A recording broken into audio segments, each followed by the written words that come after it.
परिवार पर तुलना वो हमको मालूम चाहिए, उससे हमने कैसे बचना वगैरह ऐसी थोड़ी सी चर्चा करेंगे। तो उसका पहला ये है फैमिली बॉन्डिंग इन्फ्लुएंसिंग फैक्टर्स, दुष्प्रभाव डालने वाली बात परिवार। इंटर कम्युनिकेशन, संवाद की कमी। श्री अरविंद का एक बड़ा सुंदर वाक्य है जिनका जन्म 15 अगस्त को हुआ था। All problems are problems of harmony. जब एक आधा ऑर्केस्ट्रा रहता है, हम सुनते हैं संगीत, कई वाद्य रहते हैं, गायक रहता है, उसका तालमेल ठीक है तो बड़ा आनंद आता है, और कुछ गड़बड़ हो गई तो मज़ा गिरगिरा हो जाता है। इधर की भाषा में पंजाबी में क्या बोलते हैं, है ना, ठीक नहीं। आज परिवार सहित संपूर्ण विश्व के सारे व्यवहारों में ये हार्मनी बिगड़ गई है। इस पर आपका क्या कहना है, मत है, अनुभव है, वो बताइए थोड़ा सा, तो आगे बढ़िए। पहला बिंदु उन्होंने इसको नोट किया, संवाद नहीं, हार्मनी नहीं, परिवार में भी नहीं और कहीं भी नहीं, जहाँ स्थानों पर है ही। हमको क्या दिखेगा, अपने परिवारों की क्या स्थिति है, अड़ोस पड़ोस में क्या स्थिति है, जलंधर में क्या स्थिति है। मैं केरल गया था, वहाँ ऐसी मजाक में मैंने कहा मैं महाराष्ट्र से आ रहा हूँ, हमारे महाराष्ट्र में तो विवाह होता है और उसके बाद विवाह विच्छेद होता है, डाइवोर्स होता है। केरल में तो ऐसा नहीं होता होगा ना। तो वो मुस्कुराए, और जो बाजू में बैठे थे वो जानकार थे, अध्ययनशील। उन्होंने कहा रवि जी, केरल का रेट है 30%, 100 विवाह हुए तो 30 का डाइवोर्स, ये रेट चल रहा है। ये एडवोकेट लोग हैं, मुझे भी बताया कि ऐसा नहीं होगा। हमारे जालंधर की स्थिति है, दुनिया का बात नहीं, हम जालंधर में तो जालंधर का है ना, बताइए। जलंधर में भी स्थिति कमोबेश इतनी ऐसी ही है, लेकिन इतना रेट नहीं है। हाँ। लेकिन ये जो परिवार में संवाद की जो कमी आ रही है, ये मैं जो समझता हूँ ये थोड़ा मीडिया और ये मोबाइल इसकी वजह से है ज़्यादा। लोग नहीं ये है मेरे पास, ये लूँ क्या मैं, आवाज़ सुनाई दे रही है? हाँ जी, कम है जी। ऐसे भी आ रही है। इस पे अच्छा लगेगा। हाँ, तो लेकिन कम आती है। हाँ। परिवार के संवाद में जो अभी कमी आ रही है, ये हर जगह ही है, ये जलंधर में भी ऐसा है। यहाँ भी डिवोर्स केसेस में बहुत वृद्धि हो रही है।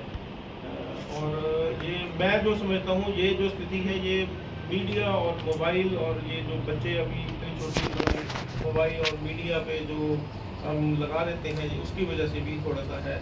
क्योंकि बच्चों को जो वो देखते हैं, जो उनके व्यवहार में जो वायलेंस कह सकते जो आ रही है, उसकी वजह से भी ये काफ़ी है। बाकी और किसी को बताना है, बोलिए। आपको बताना है, आप बोलिए। मोबाइल आने से क्या हो गया कि हमारा आपस में संवाद का, भले बैठकर इकट्ठे बैठकर संवाद का समय बहुत कम हो गया। मोबाइल पे एक रील ख़त्म होती है, एक वीडियो ख़त्म होता है, दूसरा शुरू हो जाता है। अभी दिमाग में उसका प्रिंट हुआ नहीं होता तो दूसरा शुरू हो जाता है। हम बच्चों से, परिवार से बैठकर बात करने के समय में बैठते हैं, पर उनका दिमाग कहीं ना कहीं उस वीडियो ने इफ़ेक्ट किया होता है। वो बाहर से नहीं दिखाई देता, पर वो डिस्टर्बेंस जो है, जो ट्यूनिंग नहीं बैठती, जैसे आपने बोला कि तालमेल नहीं बैठता, दिमाग उस स्पीड में या उसमें भाग रहा होता है। हम उन्हें उनके फ्यूचर के सोच के हिसाब से बता रहे हैं या समझा रहे हैं, वो आपस में तालमेल नहीं हो बैठता। और एक बैठने का जो समय है वो कम हो गया, मतलब उसके जो मिनट हैं वो बहुत कम हो गए हैं, जिससे कि वो चीज़ के जो दिक्कत का कारण बन रहा। ये मेरी सोच है। ये मैंने अभी जो एक थोड़ा सा एक मिनट और बोला, जैसे इन्होंने कहा, मैं उसी को थोड़ा आगे बढ़ाता हूँ।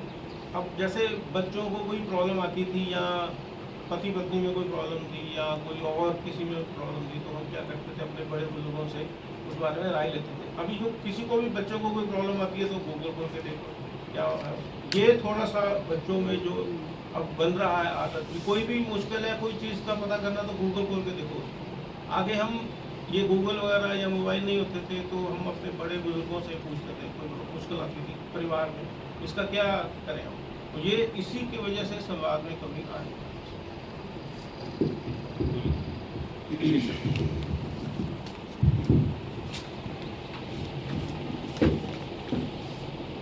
आजकल जो परिवार टूट रहे हैं सबसे बड़ा कारण है,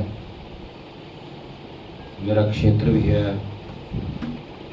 एक ऐसा राजनीति में भी काम करता हूँ, एडवोकेट साहब भी बैठे हुए हैं। जब घरों में झगड़ा होता है मियाँ बीवी का,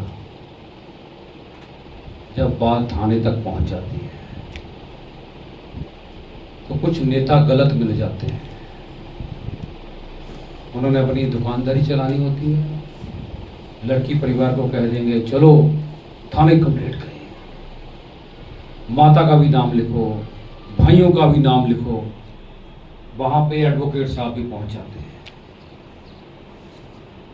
तो मैंने कई ऐसे केसेस देखे हैं जहाँ मैं जाता हूँ। थोड़े दिन पहले का ही केस है, मुझे किसी का फ़ोन आया कि ऐसा ऐसा कृष्णलाल जी, मेरी जो श्रीमती है उसने मेरे खिलाफ कंप्लेंट कर दी है था, मैं छोड़ूंगा नहीं, मैंने तलाक कर देना, ये कर देना, वो कर देना है, आप मेरी मदद करो। तो बिल्कुल मदद करो। मैंने SHO साहब को फ़ोन किया, मैं कहा मैम आपसे प्रार्थना है, इन दोनों का घर जोड़ना है। मैंने पूछा कोई एडवोकेट कौन आए थे, नेता किस पार्टी का था, इनको बाहर निकाल दो। दोनों इनकी बैठक 1, 2, 3 बैठकें हों,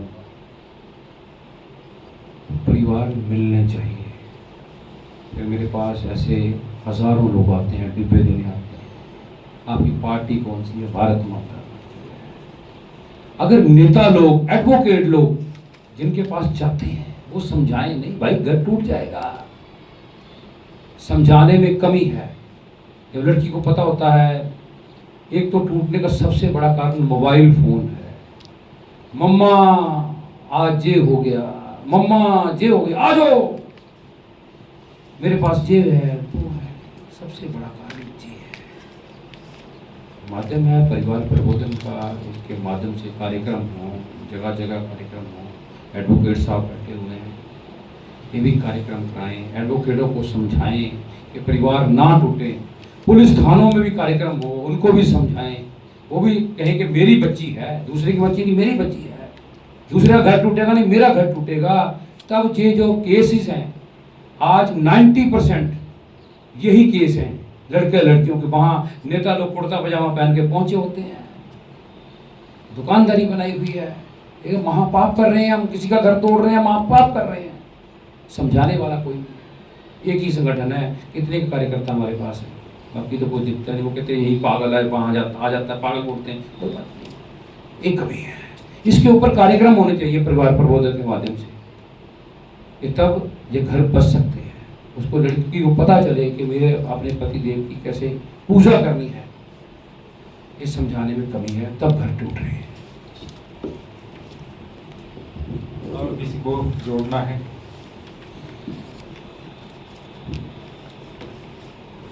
पिछले दिनों ना मेरे पास एक वीडियो आया, उस लेडीज़ का था। उन्होंने बताया कि लेडीज़ ना आपको कुछ कहती है ना, आपको सुनना चाहिए और उसको काटना नहीं है। जब आप काटोगे वो आपका नहीं सुनेगी। उनकी हाँ के साथ हाँ मिलाई दो तो आपका जीवन सफल है। यदि आप कुछ भी उनको समझाने की कोशिश करोगे, नहीं, वो नहीं समझेगी। कहते इसी से आपकी गाड़ी ठीक चलेगी, एंटी नहीं बिल्कुल भी चलना। हाँ हाँ ठीक है, आपको नहीं अच्छा लगता फिर भी अच्छा ठीक है, तो आपका जीवन सुखी है। एक ने कहा दूसरे ने मान, हाँ, सभी नानक कहे दोनों ज्ञानी। दोनों ज्ञानी। चलो, और कोई जोड़ना चाहता है? सर, बताना। विषय शुरू हुआ था कि संवाद की कमी हाँ परिवारों में। जी। सर, मेरा इसमें एक अच्छा, सबको अच्छा सुनाई देगा। मेरा इसमें सर ये मानना है कि संवाद की कमी आने का कारण ये भी है कि जब हम किसी के साथ संवाद शुरू करने की कोशिश करते हैं ना, तो हमने उस विषय के ऊपर अपनी धारणा पहले से ही बनाई होती है कि हमें ये रिजल्ट चाहिए। और जब हमें लगता है कि सामने वाला इस विषय के ऊपर अलग अपने विचार रखेगा या कुछ रखेगा, तो फिर वो बात करने के लिए झिझकता है कि यार इससे क्या बात करनी, छोड़ो, इसके साथ तो अपने विचार नहीं मिलते। तो ये भी एक कारण हो सकता है कि जिस कारण विचारों के आदान प्रदान नहीं होता और संवाद की कमी रह जाती है। बहुत सही, सुंदर। चलो और सर मैं दूसरा चाहता हूँ कि आज के टाइम के टॉलरेंस पावर नहीं है ना लड़के के पास है ना लड़की के पास है। जड़े आते हैं ना डिवोर्स मैटर भी आते हैं, कई बार हम समझाते हैं कि नहीं आपका घर बिखर जाएगा। बच्चे कई बार छोटे छोटे बच्चे होते हैं, साल का 2 साल का, उनके बारे में सोचो, बड़े नहीं, पर उनको ये होता है कि जो उन्होंने टीवी में मोबाइल में देख रहे हैं उसके हिसाब से उनका जो बढ़ रहा है। मोबाइल सबसे ज़्यादा जरिया है डिवोर्स का मेरे हिसाब से। संवाद मतलब घर में फैमिली में एक बार बैठ के कम से कम या नाश्ता या डिनर या लंच एक टाइम होना चाहिए, जिससे किसी में कोई प्रॉब्लम, हम बच्चों की प्रॉब्लम नहीं सुनते ना, टाइम नहीं है। ऑफिस बंद करके 9 बजे आ रहे हैं, कोई 10 बजे दुकानदारी बंद करके, कोई टाइम नहीं है। उसके बाद बच्चे सो चुके होते हैं, सुबह वो स्कूल जा चुके होते हैं। तो हमें एक टाइम इकट्ठे बैठ के उनकी जो प्रॉब्लम है सुननी चाहिए, बच्चों की भी बीवी की भी, तभी थोड़ा मेरे ख्याल से सुधार होएगा। बहुत अच्छा। और जैसे अभी भाई साहब ने बताया कि संवाद की कमी होने से मन में एक धारणा बन जाती है और फिर आदमी उसी धारणा के हिसाब से एक दूसरे के बारे में सोचना शुरू कर देता है, शक करना शुरू कर देता है। मेरे जीवन में परिवार प्रबंधन की जिम्मेवारी मेरे को पिछले कुछ सालों से मिली है, लेकिन प्रभु ने 4 घर बचाने का मौका मेरे को भी दिया है। एक तो मेरा एक खास मित्र ही था, उसकी अब मैं नाम नहीं लूंगा, लेकिन धारणा वाली बात जरूर आपके साथ शेयर करूंगा। उसको उसके आस पड़ोस वालों ने ये भड़का दिया कि उसकी जो श्रीमती है वो किसी गलत आदमी के साथ उसका कोई चक्कर हो गया है, और उसके दिमाग में बात इतनी धस गई कि उसको अपनी श्रीमती जो है वो अपने उसके ससुराल के वहां पर छोड़नी पड़ी। और मोहल्ले में तरह तरह की उसके बारे में बातचीत होनी शुरू हो गई, जैसे बदनामी, लोग समाज जो अच्छी चीज कम फैलाता है और बुराई जो है ना भी पता हो तो फैला देता है। मैंने अपने दोस्त से उसके विषय के बारे में थोड़ी चर्चा की, तो कहता, मैंने पूछा, जैसे एक बेस्ट फ्रेंड पूछता है, मैंने तूने अपनी आंखों से कुछ गलत होते हुए देखा है? कहता नहीं, मैंने लोगों से ही सुना है। मैं कहा ये कब की बात है, क्या देखा? कहता जब मैं वैष्णो देवी गया था तो मेरे पीछे से वो लड़का मेरे घर में रात को आया था, वो रात वहीं पे रुका। तो वो सडन अचानक कह लो या सौभाग्यवश कह लो, वो उस वैष्णो देवी की यात्रा में मैं भी उसके साथ गया था और मेरे कहने पर ही उसने वो प्रोग्राम तय किया था, क्योंकि उसके पिताजी और माताजी हरिद्वार भ्रमण पर गए हुए थे। तो वो बोल रहा था कि मेरा जाना मुश्किल है। मैंने कहा मैंने जाना है, मैंने सुखना वो मन्नत मांगी, मैंने माथा टेकना, तू जैसे तैसे अरेंजमेंट कर। उसने अपनी सासू माँ को स्पेशल बुलाया घर पे। वो बात उसके दिमाग में से स्किप की हुई थी, शक ने इतना जोर फैलाकर रखा था उसके दिमाग पे। मैंने उसको गुस्से में बोला कि तेरे को ये याद नहीं है कि तूने उस दिन अपने घर पे अपने सासू माँ को बुलाया था? कौन सी लड़की अपनी माँ को घर पे बुला के गलत कार्य करेगी? वो लड़का भी जो था वो पूरी तरह से डिसेबल टाइप की था, जिसके बारे में लोग उन्होंने भ्रांति फैलाई थी। मेरा ऐसा कहते ही उसके जो शक का जाल उसके दिमाग में फंसा हुआ था वो टूटा, आंखों से आंसू आने शुरू हो गए। और वो उसके 3 बच्चे थे, एक बेटी बेचारे की भगवान के घर चलेगी। बाद में मेरे कहने पर उसने अपनी श्रीमती को घर पे वापस बुलाया और परिवार अभी सुखी से शांति से रह रहा, बच्चे बड़े हो गए हैं। लेकिन अगर वहां पर अगर तालमेल ना करता तो पक्की बात थी वो परिवार टूट जाना था। शक जो है संवाद की कमी से ही होता है, धारणा बन जाती है। विजय जी आप अपना कार्यक्रम आप आ जाओ साथ में परिचय करा दो आपका।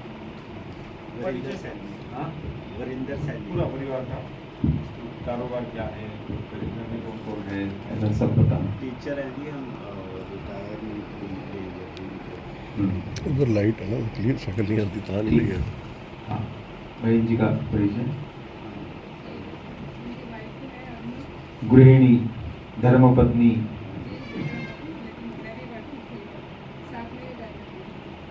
अच्छा, बैठिए।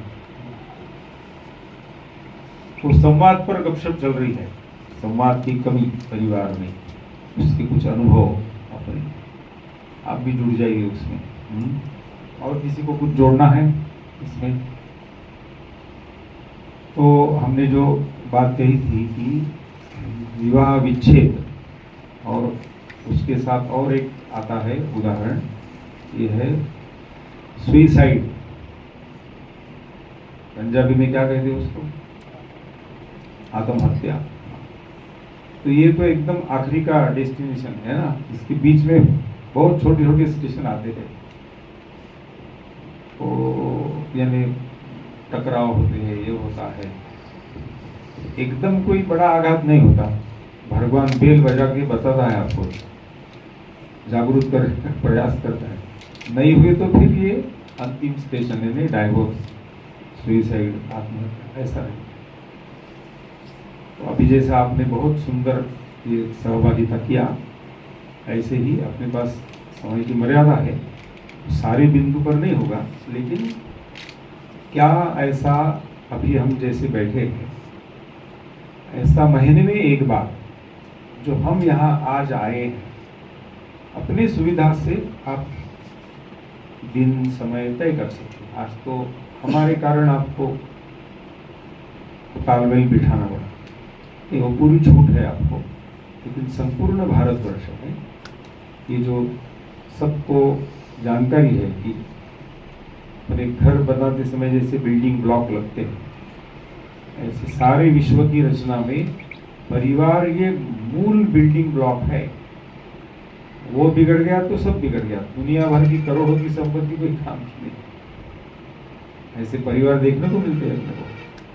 तो हमारी स्थिति ऐसी न हो, और जिस विचार से हम काम कर रहे हैं, उस विचार को 100 वर्ष पूर्ण हो गए, उसके सामने नई चुनौती आई है परिवार को लेकर। तो छोटी संख्या में क्यों न हो, उसका ज़्यादा सोचना नहीं है। उसका एक छोटा उदाहरण देता हूँ। 19 फरवरी तक मेरा ऐसा ठंडी के प्रदेश में प्रवास था। ठंड के कपड़े, स्वेटर, शॉल, ये सब लेकर, अपना बैग लेकर चल रहा था। 19 फरवरी को नागपुर में आया। नागपुर की गर्मी तो सबको मालूम है। तो अब इसके बाद जो प्रवास है उसमें ये गर्म कपड़े की आवश्यकता नहीं रहेगी, और इसलिए उसको समेट के, वो डाबर की गोली आती है ना, कीड़ा नहीं लगता, उसको करके अलमारी में रख देना। 19 को रात्रि सोया, 20 को प्रातः एकदम जोर से ठंडी लगने लगी, चादर भी नहीं उड़ी थी सोते समय, एकदम जोरदार ठंडी। जगने के बाद जब समाचार पत्र देखा तो वो हिमाचल में कुछ बर्फ गिरा था, उसका असर नागपुर में हुआ था। यानी हमने ये समझना, मैंने जो उसमें बोध लिया वो ये लिया कि ये छोटी संख्या में हम बात कर रहे हैं, तो इसका असर क्या होगा, कैसे, ऐसा इसका असर जरूर होगा। इसको हमको सही दिशा में ले जाना है। केवल गलत बातों की चर्चा करके छोड़ दिए तो दुनिया में चल ही रहा है, चाय के टपरी पे वही चलता है। अभी एक परिवार में फगवाड़ा में हम बैठे थे, अनुराग जी के घर पर, जो अपने फगवाड़ा के सदस्य भी है, ये कॉर्पोरेटर बोलते हैं, इधर क्या बोलते हैं उसको, काउंसिलर ही है ना अनुराग? हाँ, वो है। उसने एक बहुत सुंदर कविता सुनाई हमको, वो विजय आनंद जी आपको भेज देंगे, उस पे डालेंगे, आप सबको भेज देंगे। तो छोटी संख्या में क्यों न हो, आवश्यकता, बिजली चमकी, उतनी चमक दिखी हो गया, ये कार्यक्रम हो गया, उस पर हम संतोष मानने वाले नहीं। इसका कुछ यदि अच्छा परिणाम मिलना है तो सातत्य से ये बात यदि चलती रहेगी तो कुछ परिणाम आएगा। बीज बोया, उसको खाद, मिट्टी अच्छी है, पानी दे रहे हैं, धूप भी मिल रही है, हवा भी मिल रही है, तब फूल फल खिलेंगे। इतना धीरज रखकर, स्वामी विवेकानंद का बड़ा सुंदर सूत्र है सफलता के लिए, सार्थकता के लिए, प्यूरिटी, पेशेंस, परसिवरेंस, लव। ये 4 बातें चाहिए। तो वो पहले अपने घर में चाहिए, अपने वृत्ति में चाहिए, काम में चाहिए। हमको इंटेलेक्ट है, बुद्धि है, हमको फीलिंग्स है। जैसे भाई साहब ने बताया, उनके मित्र के घर हुआ तो उनको दुख हुआ। अब ये घटनाएं करोड़ों घरों में हो रही है, उसका हमको दुख दर्द है क्या? नहीं है। रोज मर रहे लोग, लेकिन हाँ, मेरे परिचित मर गया, जानकारी मिली तो खाना बंद हो जाता, आंखों से आंसू आते हैं, ऐसे दौड़कर कुछ मदद करने का प्रयास करते हैं। तो इंटेलेक्ट, इंफॉर्मेशन मिला, जानकारी मिली, फीलिंग एंड एक्शन, हमारी बुद्धि, भावना और कृति, इसमें हम व्यक्त होते हैं। इसको बार बार देखना, ये हमको किस दिशा में ले जाना है। और इसलिए अपनी जो एक ओंकारेश्वर में बैठक हुई, पूज्य सरसंघ चालक जी, भारत के सभी, विजयानंद जी भी थे, उनकी धर्मपत्नी भी थी, 3, 4, 5 जनवरी, तो वहाँ पे कुछ बातें तय, उस पर हमको काम करना है। पूजनीय सरसंघचार्य जी तो एक बार उपस्थित रहेंगे, उनके सामने कितने बड़ी बड़ी चुनौतियां हैं। इस विषय के लिए उन्होंने 3 दिन दिए और वहां ये तय हुआ कि हम सबको अपना परिवार समर्थ कुटुंब व्यवस्था के रूप में जिम्मेदारी के साथ उसका उदाहरण प्रस्तुत करना है। और उसमें फिर 8 सद्गुण और 6 दुर्गुण, दोष। अभी उसकी लंबी चर्चा नहीं करेंगे, ये सब प्रबुद्ध है। बाद में यदि आप ऐसा कर सकेंगे कि सहजता से महीने में एक बार बैठना, बहुत दूर दूर हो गया तो जहां निकट के हैं हम सब अपने अपने स्थान पर कर सकते हैं। फिर उनको ऑनलाइन में कैसे जुड़ना, ये 2 बंधु हैं, वो बाद में रचना खड़ी करेंगे।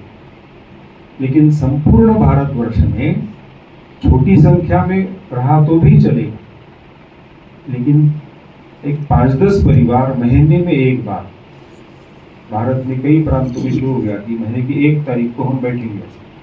हम सब कुटुंब मित्र हो गए, अभी आ गए तो अपने बाकी सारे पहचान के साथ हमारे एक शब्द और जुड़ गया, वो मातृशक्ति हो, पुरुष हो, एक ही शब्द है, कुटुंब मित्र।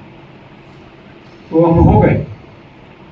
अब उन्होंने महीने में 1 घंटा निकालना प्रारंभ कर, और मेरा परिवार है नहीं, मेरे घर के लोग, मेरे अड़ोस पड़ोस के 4-5 परिवार, और मेरा घर चलाने में जिनका सहयोग रहता है वो लंबी सूची है।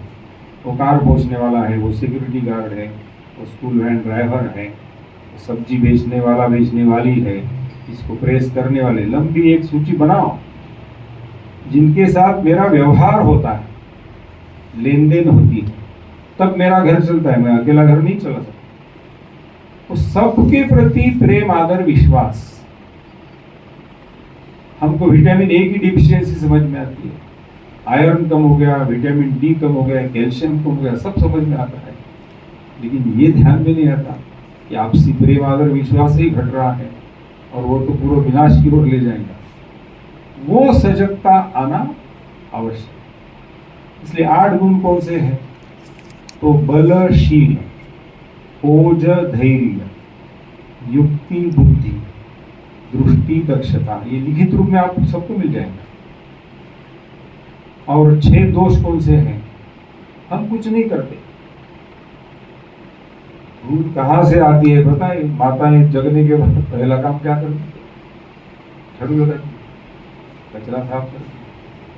हमने कुछ पौधे में बोया या पौधा लगाया गमले में, जो गमला में पौधा लगाया उसके अलावा हमने कुछ भी नहीं किया, गलत बातें वहां आ जाती है। हम करते हैं क्या उसके लिए कुछ? फिर जो जानकार है उसको हटाता है। तो जो मूल पौधा और जो फूल फल चाहिए वो उसको हटाया तो आएगा बराबर, नहीं तो वहां का वो सब खा लेगा, इसको मिलेगा ही नहीं। एक पीला बेल आता है, वो झाड़ पर चढ़ गया कि वहां का सारा रस निचोड़ लेता है, फांसी के फंदे जैसे। तो उसके प्रति सजग रहना। इसलिए स्वामी विवेकानंद का सुंदर वाक्य है, this world is a combination of good and bad things. हम कुछ नहीं कर सकते, जिसने बनाया उसी का खेल है। अब हमको उसने नाटक में एक रोल दे दिया, तो अच्छा है, उसको करेंगे हम बढ़िया। हाँ, तो ये करते समय हमको इतनी स्वतंत्रता दी है उसने 16वें अध्याय में, दैवी संपदा असुरी संपदा, सद्गुण दुर्गुण सूची है उसकी। हमने स्वयं ने तय करना कहाँ जाना है। रावण, कंस, अफजल खान और उसके आगे के आक्रांता विदेशी, वो है या हम है, तो हमने तय करना है और फिर उस पर चलो। नहीं तो फिर वो जो एक सजा हुई थी कि एक तो 50 हंटर लगाऊंगा या 50 प्याज खाने पड़ेंगे, तो पूरे 100 खाए उसने, 50 प्याज भी खाए। 5 प्याज खाने के बाद लगा नहीं उसके अच्छा हंटर लगा, तो 5 हंटर लगे। नहीं हंटर नहीं, प्याज। तो प्याज हंटर करते करते 100 पूरे हो गए। तो ऐसी हमारी हालत हो जाएगी। कभी लगेगा थोड़ा ये सद्गुण अच्छे हैं, अरे नहीं सद्गुण में मजा नहीं, ये मस्त कमा रहा है फालतू। भाई साहब ने बताया माता को वंदना, उसने अपने इंट्यूशन से ये परिवार को खड़ा किया। कितनी माताएं मेरे को मालूम है कि पति बहकता है, भटकता है, उसको ठीक करने की शक्ति, उसलिए सीता शक्ति श्रीमद हनुमान की लकम, हनुमान जी की जयंती भी कर, इन्होंने जो कहा उसमें बहुत दम है। माता का हम मानते ही नहीं, उसका महत्व समझते ही नहीं। तो सारे उसके सुंदर उदाहरण हमारे रामायण महाभारत में है, फिर भी हमारी आंखें नहीं खुलती। तो नहीं खुलेगी। बड़े बड़े प्रवचन हो रहे, लाखों करोड़ों रुपए के आयोजन हो रहे, संतों के बड़े बड़े महल बन रहे, और समाज जैसे के वैसे हो, जैसे वैसे नहीं, और गिरावट में जा रहा है। लिविंग रिलेशनशिप में कब बेटी चली गई पता ही नहीं हमको, कब बेटी ने कुछ गलत काम कर दिया मालूम ही नहीं हमको। और ये 1, 2, 4 ऐसे नहीं, सुप्रीम कोर्ट का न्यायाधीश परसों ये बताएंगे, निर्णय दिया, उस समय बोले कि अरे फैमिली है कहाँ, every individual is a family है ना। यानी हम कहाँ जा रहे हैं, कहाँ है। इसलिए 6 गलत बातें कौन सी है? तो भय, स्वार्थ, अहंकार, आलस्य, गलत सामाजिक मान्यता और बौद्धिक जड़ता। इसको बाद में डिटेलिंग करेंगे हम, आपको उसकी वीडियो क्लिप मिलेंगी। हर महीने में बैठने का आपने तय किया, तो वो सारा वो सिस्टम हम विकसित कर रहे हैं। तो पहले आपका राय इस पर लेते हैं, क्या ये सब आग लगी है, सुनामी आई है भोगवाद की, अन्याय अत्याचार की, अब इसके बचने का उपाय ये है, और ऐसा करने से सभी समस्याओं का समाधान उसमें एक सदा तो सब सब ये है। लेकिन ये है बोलने से नहीं होगा, तो उसके लिए कुछ देना पड़ेगा। तो केवल 1 घंटा, वो भी रोज नहीं, महीने में 1 बार, और हम व्हाट्सएप ग्रुप में जुड़ जाएंगे। तो ये अपने जालंधर में संभव है क्या, इसके ऊपर बताओ क्या लगता है? बहुत कठिन है कि संभव है। ऐसे इकट्ठा आना चाहिए ऐसा भी नहीं। हम कुटुंब मित्र बन गए, हम जा रहे थे, वहां के 4-5 परिवारों के साथ बैठे, अपने सुविधा अनुसार। हाँ राजेंद्र, ये क्या करना बैठने के बाद वो हम 10 नहीं मिनट क्या रख दिया। उसकी व्यवस्था रहेगी। बताइए, ये व्यवस्था लगी तो मेरा जालंधर का प्रवास सफल हुआ, ऐसा हम मानते हैं। हाँ बोलो। मैंने आते ही, ये हमारे नगर के परिवार प्रबोधन के प्रमुख हैं, इनको आते ही मैंने बोला कि हमको इसकी तैयारी अभी से थोड़े थोड़े साथियों के साथ शुरू कर देनी चाहिए। वाह, सुंदर। इसका एक छोटा सा उदाहरण है कि अपने पूरे परिवार के साथ महीने में 1 बार या 2 बार कहीं भी हवन यज्ञ होता तो उनके साथ जाते हैं। हाँ तो उनको बड़ा अच्छा लगता है। हाँ उनको समझ आती है कि हम अपने हाथ से जो आहुति डालते हैं उसका कर्म और उसकी सोच हमको जाएगी, क्योंकि मेरे हाथ से डाली हुई आहुति वो मेरे कर्म में जाएगी, दूसरे में नहीं जाएगी, परिवार के किसी सदस्य को नहीं जाएगी। उसका इफेक्ट जरूर जाएगा, बहुत अच्छा। पर जब पूरा परिवार इकट्ठा हवन में बैठता है, अपने हाथ से कोई आहुति डालता है तो उसका फायदा उसी को जाता है। एक तो ये कि पूरा परिवार कहीं भी हवन यज्ञ में महीने में 1 बार या 2 बार पूरा परिवार सिमरे सो बच्चों समेत, माता पिता समेत। बहुत सुंदर। क्या संभव है? तो इसमें हमको केवल कुटुंब मित्रों की संख्या बढ़ाना है। बहुत सुंदर संवाद हो रहा है। शायद ये बैसाखी का पवित्र दिन है, इसलिए मेरे अभी तक के प्रवास में इतना सुंदर संवाद ये पहली बार हो रहा है। बहुत कुछ मिल गया मेरे को, बैसाखी की ही कृपा है, ऐसा मैं मानता हूँ। बहुत अद्भुत है, अप्रतिम, शब्द में व्यक्त नहीं कर सकता, इतना कुछ मिल गया मेरे को जालंधर। तो इसके 1-2 छोटे उपाय और बताकर फिर हम पूरा करेंगे। गोवा में ऐसी सब छोटे संख्या में बैठे थे, तो जैसे आप सबके बातचीत में विषय आया मोबाइल का, इसके दुष्परिणाम मैं बताता नहीं, लेकिन सबको मालूम है। इस पर उपाय क्या? तो एक डॉक्टर कृपा नाइक, ये बहन जी जैसे बैठे हैं, ऐसे आयुर्वेदिक वैद्य, उसके मुख से एक शब्द निकल गया, मोबाइल पार्किंग। परेशान क्यों होते हो? मोबाइल पार्किंग करो। हम स्कूटर अपने रसोई में लेके आते हैं, वहां तो बुद्धि का उपयोग करते हैं, इसको क्या है, 24 घंटा चाहिए।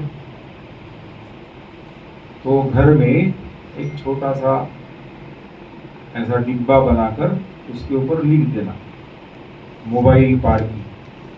घर में कोई भी आता है, अभी हम आते हैं तो आप शरबत पिलाते हैं, लस्सी पिलाते हैं, पिलाओ, लेकिन उनको राम राम, नमस्ते जी, जो भी आपकी पद्धति होगी घर में आने के बाद होगी, और पूछना आपके पास मोबाइल के साथ में लाया है आपने? हाँ, तो इसके जरा पार्किंग में डाल दो और डिब्बा बाइक में रखना। क्या 10-15-20 मिनट बैठते हैं लोग। कुंभकर्ण जैसा 6 महीने सोता है, ऐसा किसी घर में 6 महीने वहीं पड़े रहे, ऐसा होता है क्या हमारा? 15-20 मिनट, बहुत ज्यादा दोस्ती आधा घंटे। उसमें भी बीच बीच में फोन आके हमने क्यों ऐसा?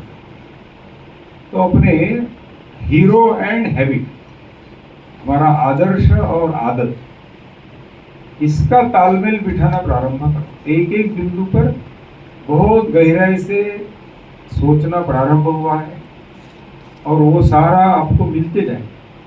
सुंदर सुंदर कथाएं मिलेंगी, जीवन चरित्र मिलेंगे, ये ऐसे कुछ इलाज उपाय मिलेंगे। अपना स्वास्थ्य उत्तम रहने के लिए पंचामृत घर में प्रारंभ करके देखो, वो शुद्धि भी करता है, बल भी देता है। तो सारा विजय आनंद जी आपको भेज देंगे। ये जो 14 बताए हैं वो भी मैं पढ़ूंगा नहीं अभी, जो आपको मिल जाएंगे। और जैसे ये नगर में हो रहा है, जालंधर में कुल नगर कितने हैं? 18। धीरे धीरे 18 नगरों में, मैं जुलाई था अगस्त में, जुलाई में छोड़ देंगे, यानी आपको तैयारी करने को समझ, पूरे पंजाब प्रांत की ऑनलाइन बैठक लेने वाला। लिंक अगर ये विजय आनंद जी भेज देंगे, वो मिल जाएंगी ये सारे संयोजकों को। उनके साथ हम बातचीत करके ये जो प्रयोग करना है इसका अनुभव लेंगे। संपूर्ण भारत में ये चित्र खड़े, ये किसी को इसकी प्रसिद्धि वो कोई आवश्यकता नहीं। एकदम परिवर्तन ही दिखना चाहिए, अनुभूति होनी चाहिए। अरे ये हंसते खेलते कैसे रहते हैं, हम रोते धोते रहते हैं, क्या करते हैं ये लोग, क्या पीते हैं, क्या खाते हैं, क्या देखते हैं, चलो मिलेंगे एक दूसरा। रोने वाले आदमी के पास मिलने की इच्छा होती है हमको या हंसने वाले आदमी के साथ? हाँ, तो एक कवि की बात निकली थी हमारी, हमारा काका हाथरसी का नाम किसने किसने सुना है आप में से? हास्य कवि। वो तो उनसे तो मिलना नहीं हुआ, लेकिन उनके मानस पुत्र 80 वर्ष के थे, गर्ग। मैं गया था हाथरस, उनको यही बताया था कि काका के घर एक बहुत बड़ा किसान अपने संघर्ष वर्ग में आया था, मैं कार्यवाह था उसका। तो मैंने कहा आओ, वो बोलते घर आओ रवि जी, हमारे घर आओ। रवि जी हम आऊँगा, लेकिन वो काका के घर ले जाएंगे तो आऊँगा, ऐसे मजाक नहीं। तो उनकी एक छोटी जीवनी है, अनुभव लिखी, मेरा जीवन A1, बड़ी सुंदर कहानी है। उसको मैं ये ऑडियो क्लिप बनाकर भेजूंगा। आज केवल एक ही छोटा सा उदाहरण बताता हूँ। वो कवि थे, ग्वालियर में उनका सुंदर कवि सम्मेलन हुआ, सब लोगों ने जोरदार तालियां बजाई। रात्रि के 10 साढ़े 10 बजे, अभी 11 बज रहे, तो समझो 11 बजे। और ये अभी आखिरी की कविता बोलने वाले हैं, उस समय बंदूक लेकर 4 लोग मंच पर खड़े हो गए और इनको बोला चलो, बोले हमारे। अब ये थोड़ा आनाकानी करने लगे, वो जो गांव के लोग थे, भैया अभी नमस्कार करके सीधा चलो। उनके गाड़ी में बिठाया, जैसे वो अपने पिक्चर है कि नहीं, गुंडों के डाकुओं के अड्डे वाले, हाँ, शोले दिखा है ना आपने, साक्षात प्रत्यक्ष, काल्पनिक नहीं, लेकर गए। पहली कविता, कवि है, कवि का तो फीलिंग में एकदम टॉप पे रहता है वो, उसके बाद बुद्धि भी है और भावना भी। तो पहली कविता तो उन्होंने इसी पर व्यंग किया कि मेरे को कैसे पकड़ के लाया। तो एक जो ऐसा लो लेवल का डाकू था, वो तो बंदूक लेके सीधा सीने पे लगाया, लेकिन वो सरदार बुद्धिमान था, चुप बजो, मैंने बुलाया उनको, जो बोलेंगे सुनना है, हमने कवि को बुलाया है, कवि जो बोलेगा सुनना है, किसी ने अपनी जगह छोड़ना नहीं, बंदूक उठा रहे, बैठो आगे। वो बैठ गए बेचारे, सरदार बोल रहा है।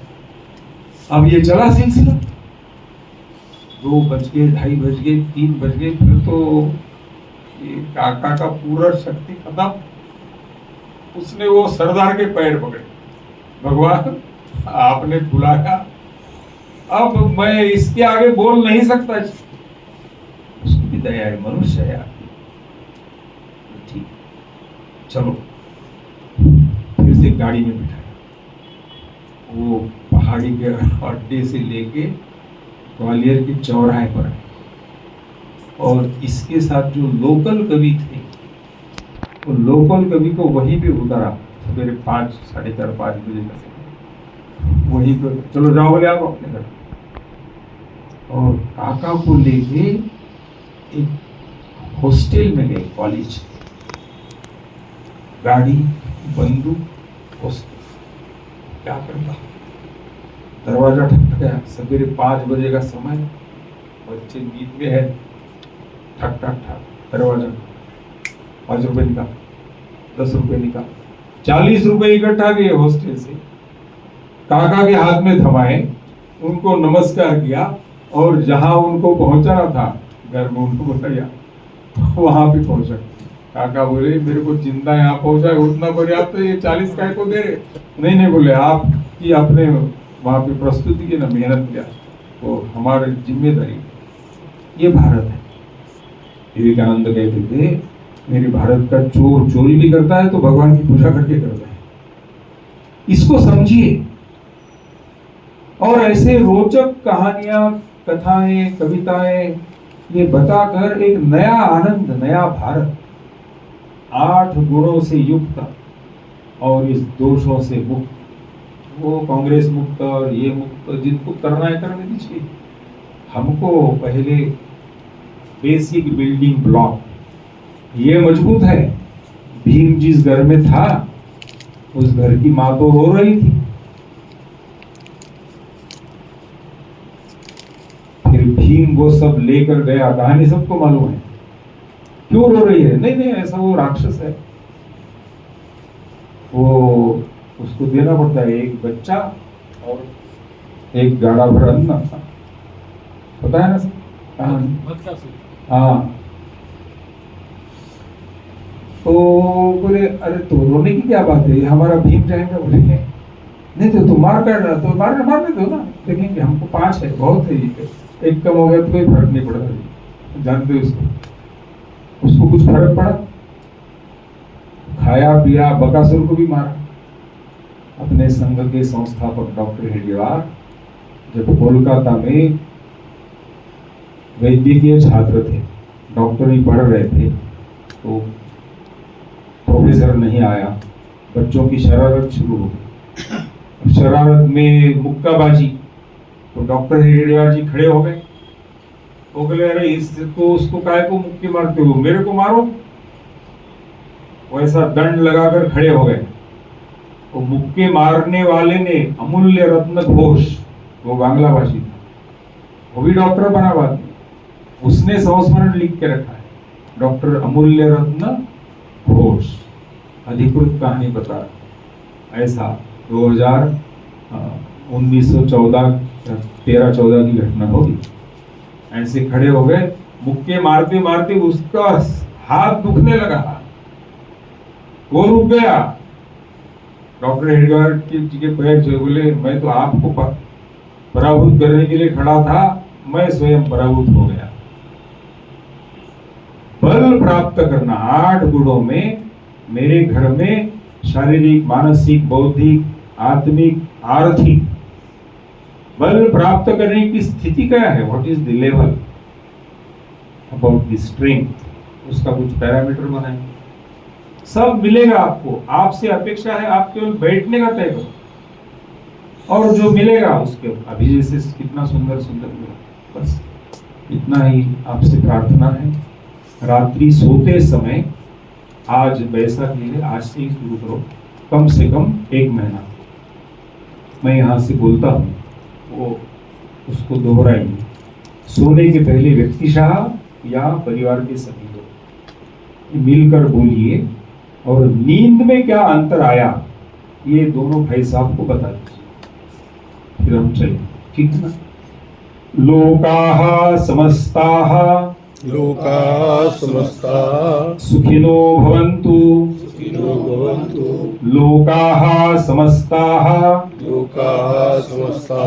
सुखिनो भवन्तु, लोकाः समस्ताः सुखिनो भवन्तु। तो पहले परिवार में एक साथ बैठ के ये याद हो गया ना, लोकाः समस्ताः सुखिनो भवन्तु, रिकॉर्ड कर रहे हो, भेज देंगे बाद में। तो अर्थ क्या है वही, सर्वे भवन्तु सुखिनः, सभी सुखी हो। हाँ, तो ऐसा कुछ वातावरण अपने घर में बनाकर एक उसका भक्ति शक्ति आनंद का अपना घर बनाएंगे। बैसाखी के पावन पर्व पर जलंधर में इतना सुंदर सत्संग का आनंद हमको मिला। आप सबको हृदय से नमस्कार और धन्यवाद। ये भाई साहब नए आए हैं, उनका परिचय केवल कर लेंगे बाद में फिर